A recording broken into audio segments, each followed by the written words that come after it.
Welcome to the Bootstrap Mogul podcast, where we bring you the grassroots tips, tricks, and stories in everything entrepreneurship, digital marketing, and personal development. I'm your host, Andres Holguin.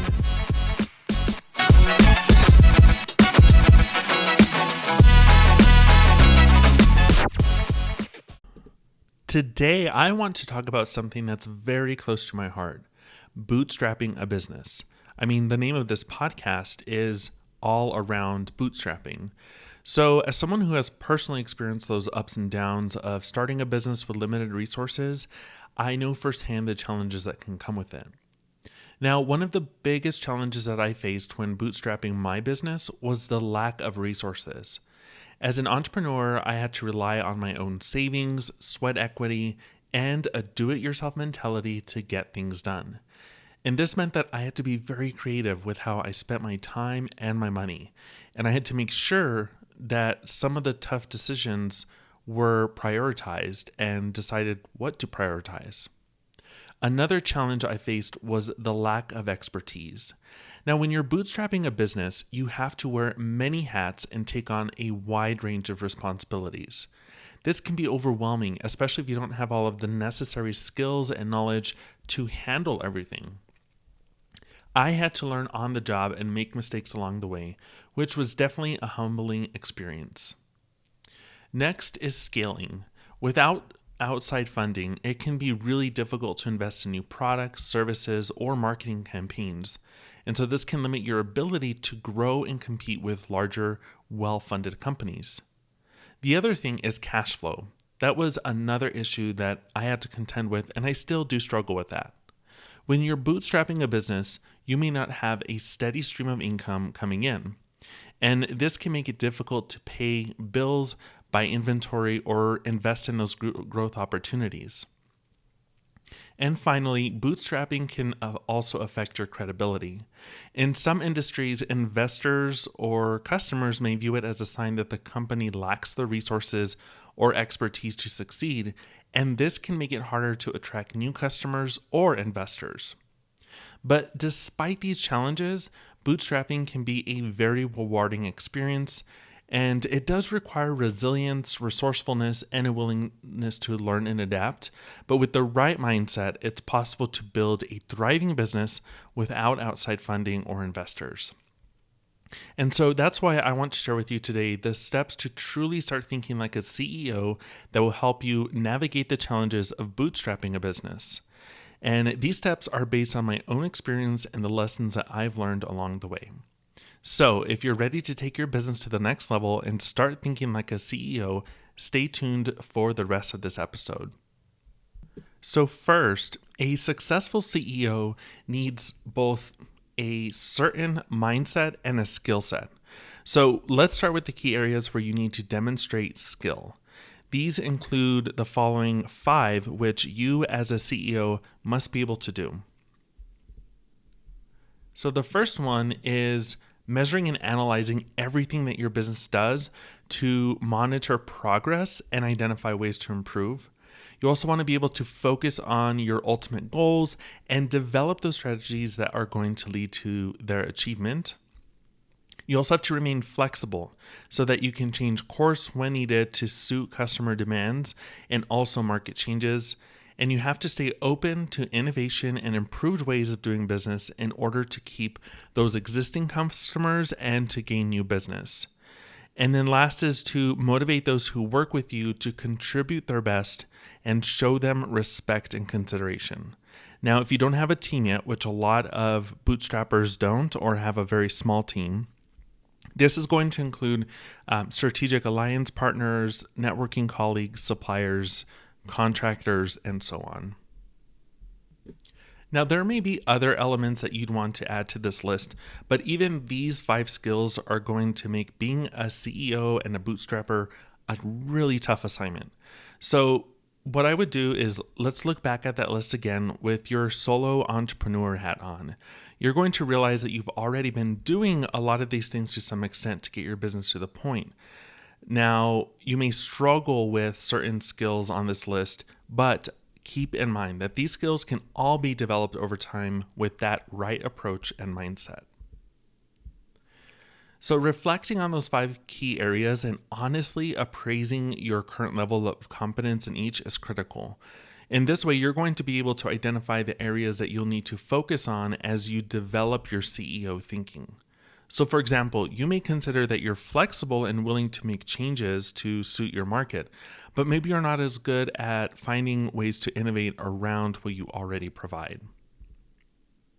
Now, in addition to these skills, you also need the self-confidence a leader has to be able to succeed at the head of your business. Now, this doesn't mean that you're going to have all the answers or that you think you always know best. It's a confident person who can say, I don't know, but I'm going to find out. And the key is having the confidence to set the direction of your business for yourself without needing to be told what to do. So here are some of the important aspects of the CEO mindset. You have to have an ability to set the direction of your business and make long-term decisions. You have to be respectful and considerate of other people. That is critical. You have to be open to new ideas, have the ability to listen to others and ask for feedback, and the ability to step out of the day-to-day and really see that bigger picture.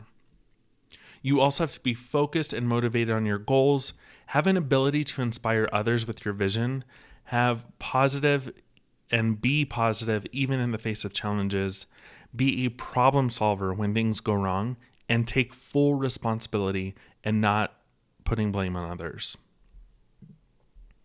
So the CEO is the ultimate decision maker when it comes to setting that strategic direction of the business. And this includes the overall vision and the plans that must be put in place to achieve that vision. Now, there are some key strategies you need to have in place to grow your business. First is your financial strategy.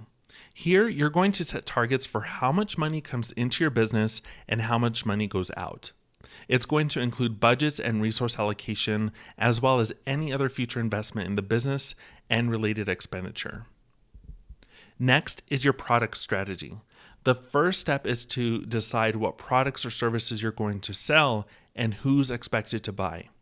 Now, it's likely that you've already made this decision, so you just need to be strategizing around your next steps on how you can develop those offerings. So, for example, if you currently sell one-on-one coaching services, you might decide to leverage your time and start running group coaching sessions or create online courses. Or if you sell door handles in wood and the trend becomes door handles in stainless steel, you're probably going to decide to adapt your supply and sell what your customers really want. Next is your marketing strategy. It's really difficult to sell anything if you don't market your products and services. And so rather than just, let me just throw out all these ideas and, pray for some results, you're going to need a structured strategy that's going to serve you best. And so this is going to include not just sales promotion, but also how are you going to build your brand? How are you going to use social media? And how are you going to demonstrate the value so that you can provide what customers want and keep them coming back for more? Now, all of these strategies are interdependent and should go hand in hand. So for example, if you want to revamp your products or services to fit new customer demand, you're going to have to consider those financial requirements and how you're going to market the new offering. It's also important to remember that these strategies are separate from the day-to-day operations, which will bring them about and which could be carried out by other people. So as CEO, you can't afford to lose this overview and allow yourself to be drowned in daily tasks.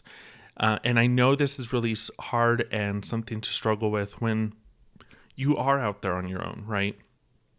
But before you take on a new project or plan to create a new stream of income, you're going to want to ask yourself, how are you going to reach the long-term goal? Now, if that's something where you say, I want to have a stream of income or this new product is going to be a major source of income for my business, then it's really thinking about, okay, well, what does that look like in the long term? Now, if the answer is that, it's not going to help you reach your long-term goal, then you're going to want to shelve the idea and come back to it another time. Delegation is a key skill for CEOs, and you're going to learn more about how you can delegate and free up time to focus on the big picture.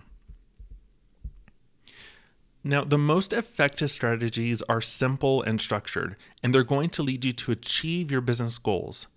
You may already have strategies in place that work for you, and that's great.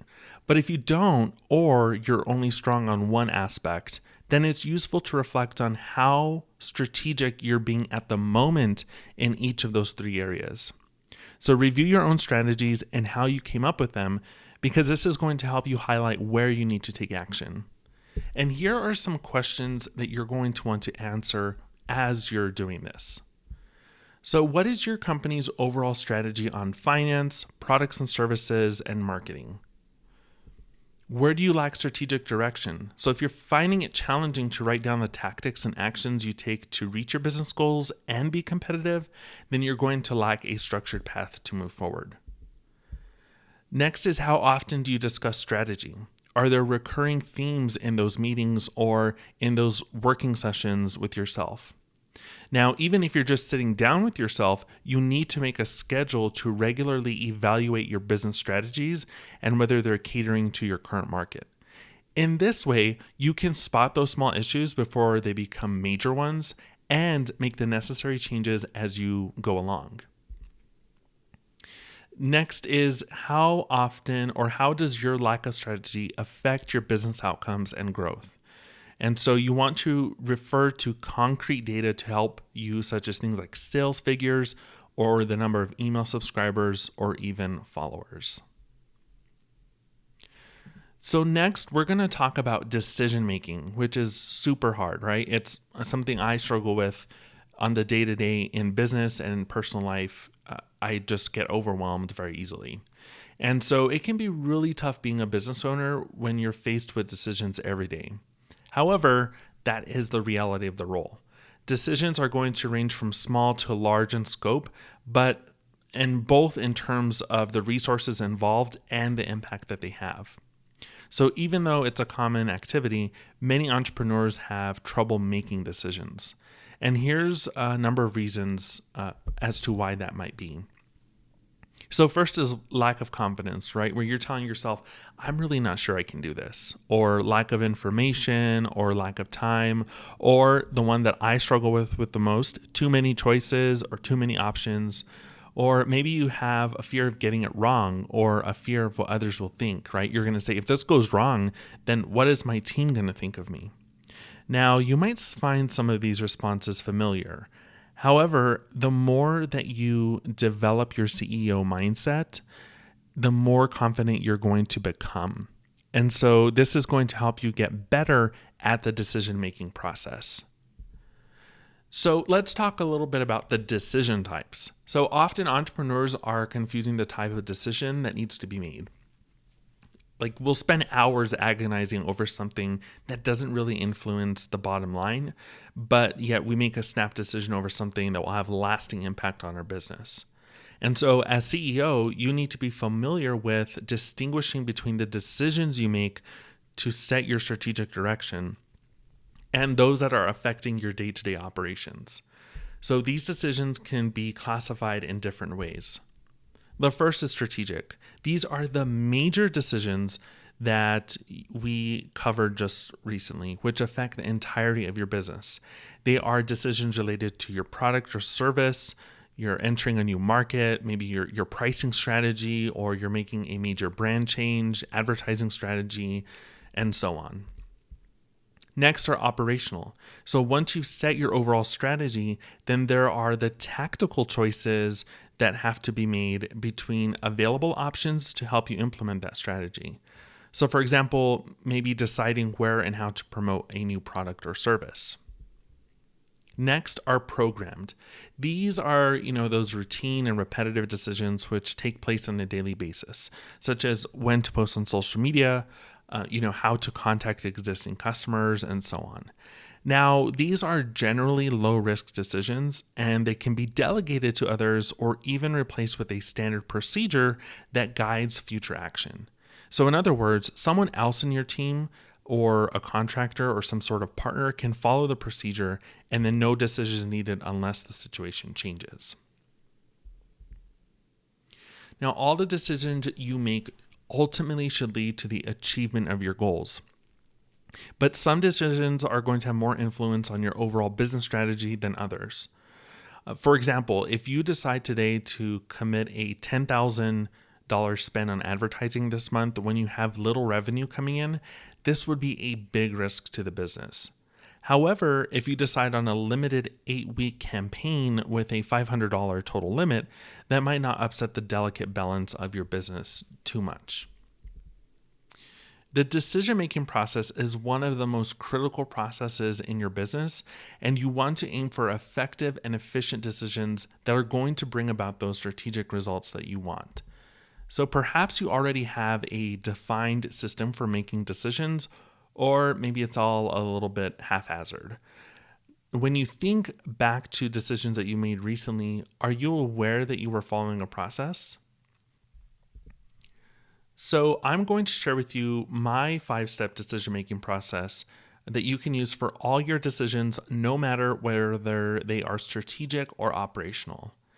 To make an operational decision using the process won't take you very long, and you'll actually come out with thought-through actions to resolve any dilemma. The first is define exactly what decision needs to be made, and you can use these questions to help you out. So first is, why is a decision needed? When does that decision need to be taken? Who is going to be impacted by this decision? And what information do I already have? Next, you'll list your alternative courses of action, and then you'll do a reality check. Which of your alternatives is most likely to bring about a successful outcome given where you are right now? Then you'll choose the alternative and you'll implement it. And then once you review and evaluate its effectiveness, you really want to take that time to evaluate what's going on in an impartial way.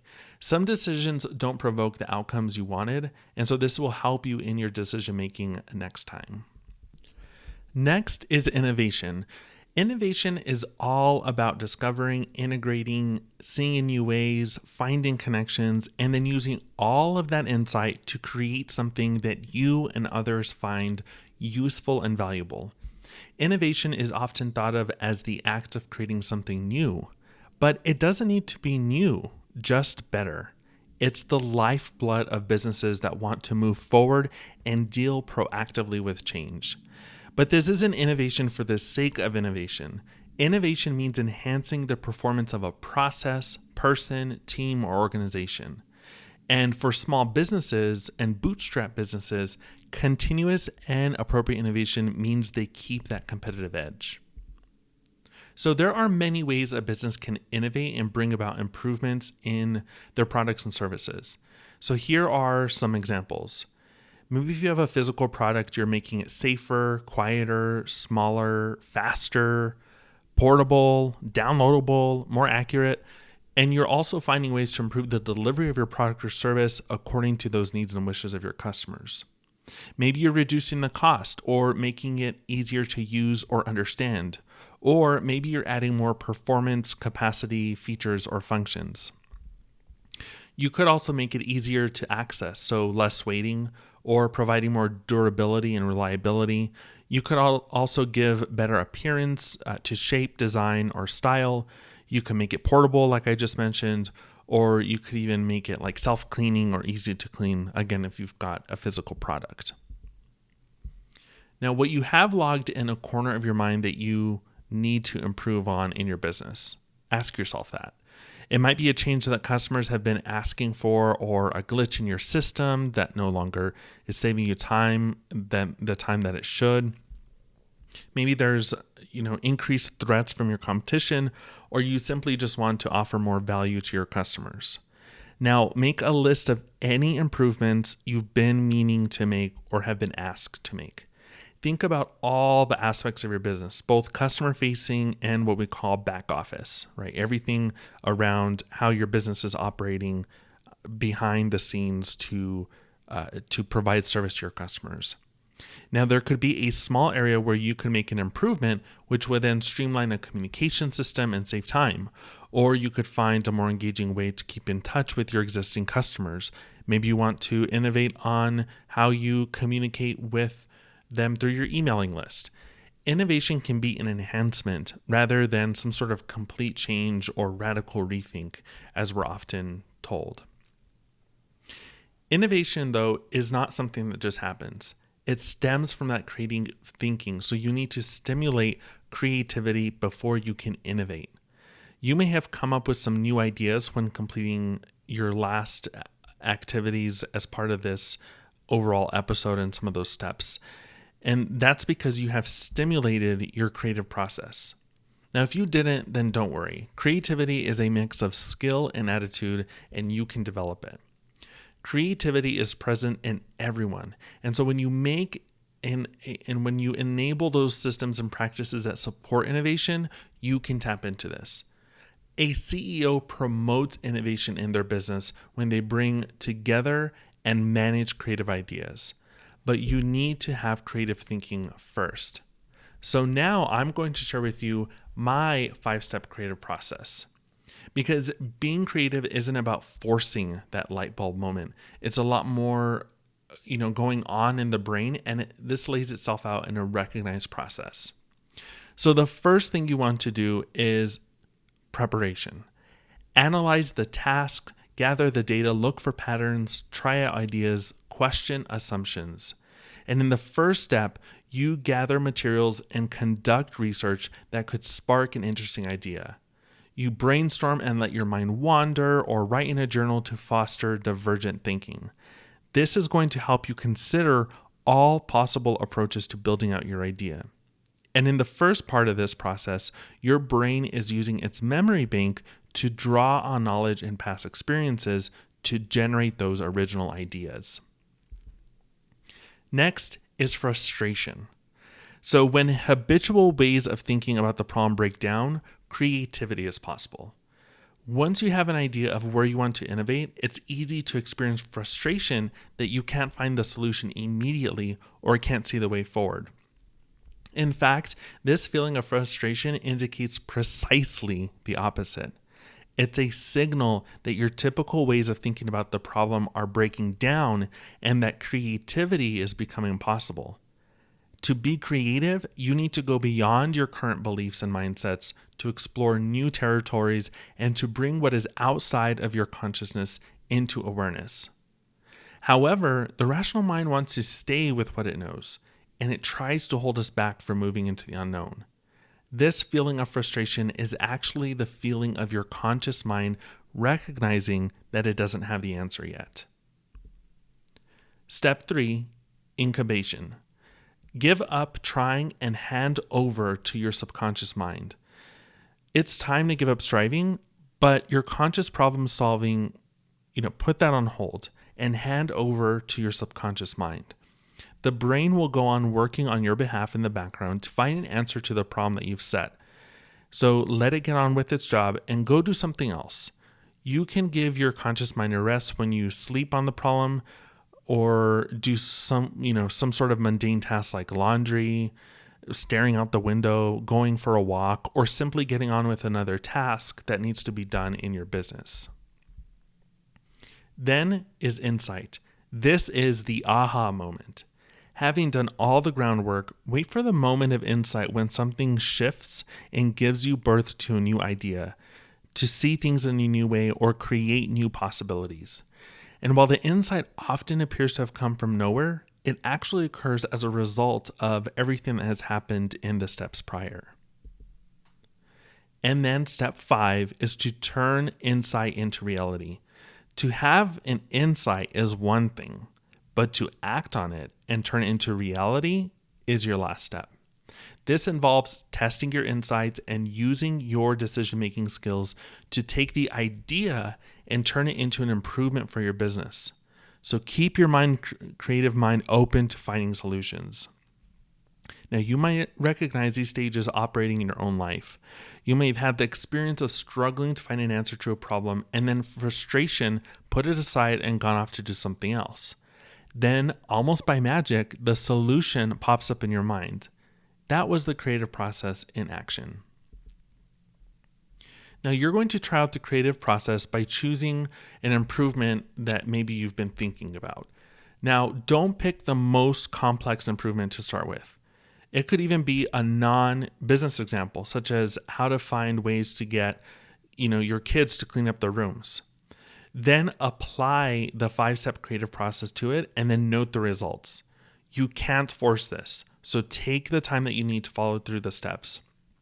And really be curious about the process and how to let it unfold. So you might be asking, well, how do I inspire my own creativity? Well, as CEO, you are the leader in creativity for the people you work with. So let's start with you and think about, are you a creative thinker?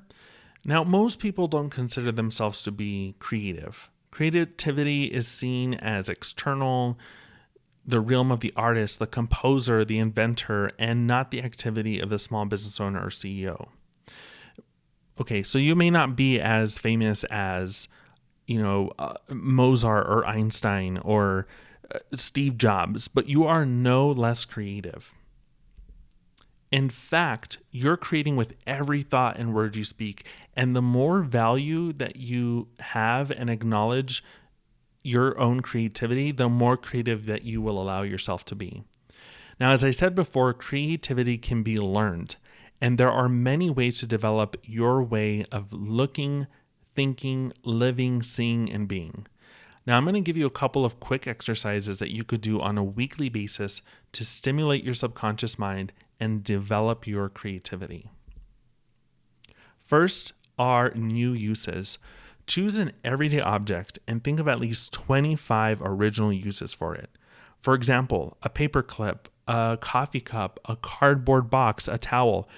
Don't list the purpose that the item is already used for, but challenge your brain to find new uses that have some sort of element of practicality in them. And then write down a sentence about each new use. Next are improvements. So focus on altering an item to enhance its original purpose. Pick something common that most people would never think of changing. The classic textbook example item is the coffee cup.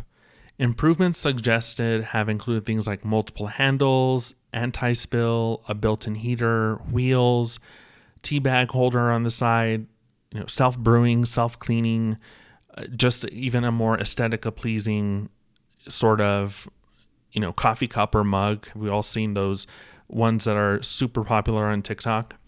And you choose your item and then think of at least 10 practical ways that it can be improved. Either of these two exercises can be done quickly in a brainstorming session with yourself. So you could set 10 minutes on the clock and try one right now. The more that you do these types of exercises, the more you're going to open up the path to your creative brain, and innovation is going to be easier. Creativity needs energy. So make sure that you keep your energy levels up by taking regular breaks during the day, which is something all of us struggle with. And if you're working on a complex project in your business or anywhere, break up your day into chunks. So for example, set 30 minutes on the clock and then do something physical for 5 minutes, like walking, stretching, singing, or whatever works to re-energize your system. Because this is going to help you stay tuned into your creativity and help the brain in idea generation. Before we wrap up, I want to offer you an exciting opportunity to take your Bootstrap business to the next level.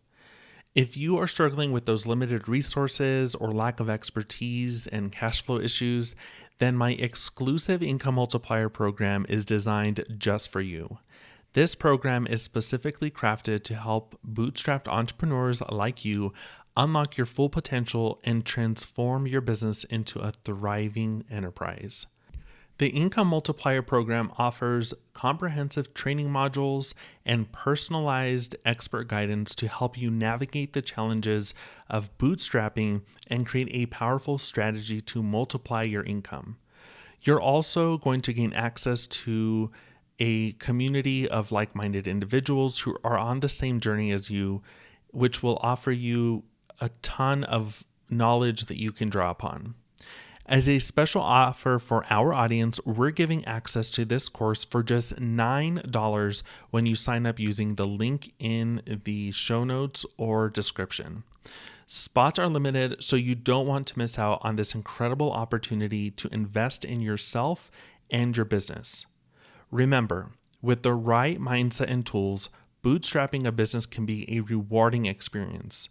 And the Income Multiplier Program can help you to overcome the challenges and achieve success beyond your wildest dreams. So thank you so much for joining me on this episode of the Bootstrap Mogul podcast. I hope my story and the Income Multiplier Program has inspired you to take action and level up your bootstrapped business. Now, if you enjoyed today's episode, don't forget to subscribe, leave a review, and share it with your fellow bootstrappers. Until next time, keep hustling, and remember, be true to yourself and keep chasing your dreams. I'll see you next time.